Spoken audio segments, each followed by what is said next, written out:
ask away because there's a lot to know, and it really does take a village to do what you're doing with your kids, and they're all here to help you. So I know that this workshop last year made us feel like we were ready to take on that new external world with the school systems, and it's a big scary system. So it's it's not easy to endure. So it was helpful for us that way. So.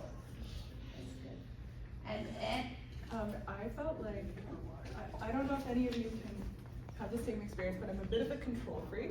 So I felt like it gave me some tools to sort of develop a plan for supporting my daughter into school.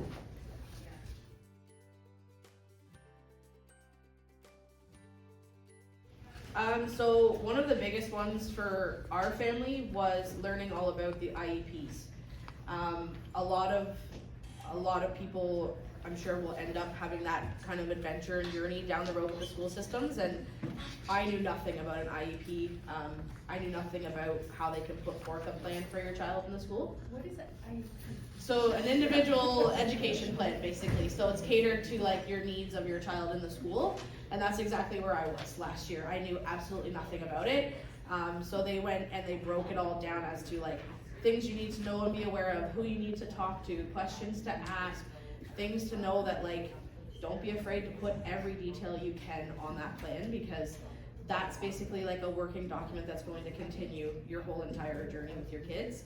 And it was probably the most helpful part for us because we learned how much support there really is by just like a piece of paper that everybody can read and acknowledge. So My biggest takeaway was the 5F document. Is that going to be presented? Yes, later today they'll learn about it, yes. Yes. So I would say do not sleep on that document. It helped build our IEP, and it helped, it's a document that you can provide to the vice principal, the principal, all the EAs.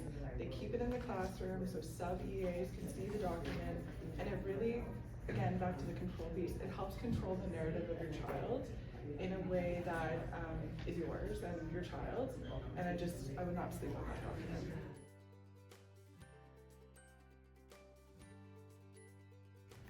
One thing that I would change is I wouldn't worry as much as I did. I will say I underestimated my child, and I underestimated her ability to be flexible and to adapt to change. And it has been a beautiful experience watching her go to school. She's at a birthday party this afternoon with one of her classmates, so I really did underestimate her.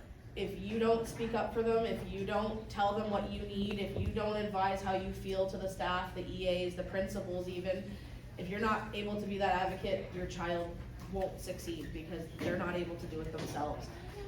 So not holding back, because you need to have that ability to create accountability.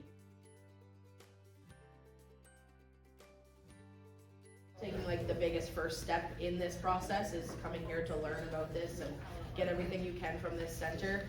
They have an array of resources for you, and the staff, like, I knew going into it, when we did it, it was like, who's gonna be available with our kids? Who's gonna be there to take care of them? Like, it's one thing to bring them to a center where this is all guided for them, but putting them out into the real world when they're, you know, needing those resources, it's really nice to know that 5 counties is there behind you.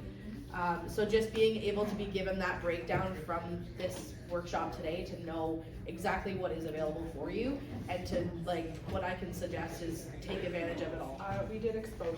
So there was a staggered start to school, which was really helpful. But prior to that, we did a visit in the classroom and a parent meet and greet night, I think, that she attended. And I felt like that exposure really helped her transition.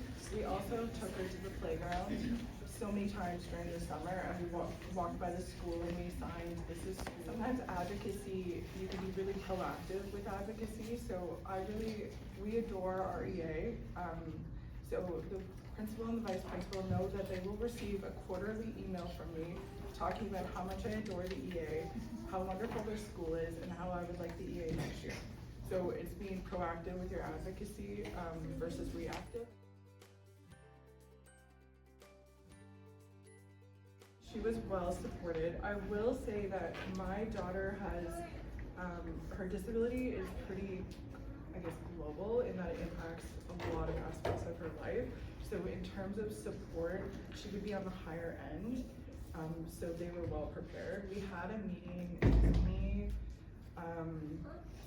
the principal, and then the head of special ed. And that meeting I expressed, and the social worker here at Park County gave me great advice. She said, describe your child on their worst day. And that's what I did. And I felt like that was helpful. Yeah, but they were well prepared, for sure. That was my experience. So this is a unique experience, but we haven't faced any challenges. So and I attribute it to our EA, who's lovely and attentive and has really gotten to know our daughter. My daughter, like I said, she's got a very complex care side of things. So again, same as Anne was saying, is like we came in very prepared. We did do a staggered start in September last year with her and JK. But the school was really prepared because we put in the same idea. We had an intake meeting with all the staff ahead of time, superintendents, etc., to make sure that they had like change tables and stools and proper chairs with arms and things like that for her. But we came across some different difficulties with her, mostly from a physical standpoint, because my daughter has low muscle tone, so her ability to keep up with some of the stuff in the school system is a little bit harder. But we definitely came across challenges when it just came to the amount of support that's available. And as Anne kind of touched briefly, like unfortunately, the school systems they're lacking, and it's by no fault of like us as parents, etc., or the staff themselves, but that's why I continue to say like advocacy and pushing for what is right for your child. You can't be afraid. It is a fine line between being that parent and being that person that knows what your child needs. You want to be friendly with the staff, but you also want them to know that you're serious about your child's health, and your child comes first, ultimately.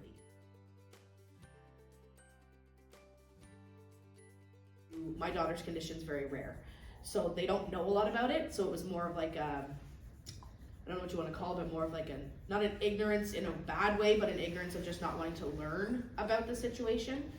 So don't be afraid to provide everything you can, because I can definitely say like I held a few things back when I started in September of like, well, you don't need to know so much about how she reacts if someone tries to take a toy from her or things like that, because I didn't think she was going to integrate with the kids as well as she did.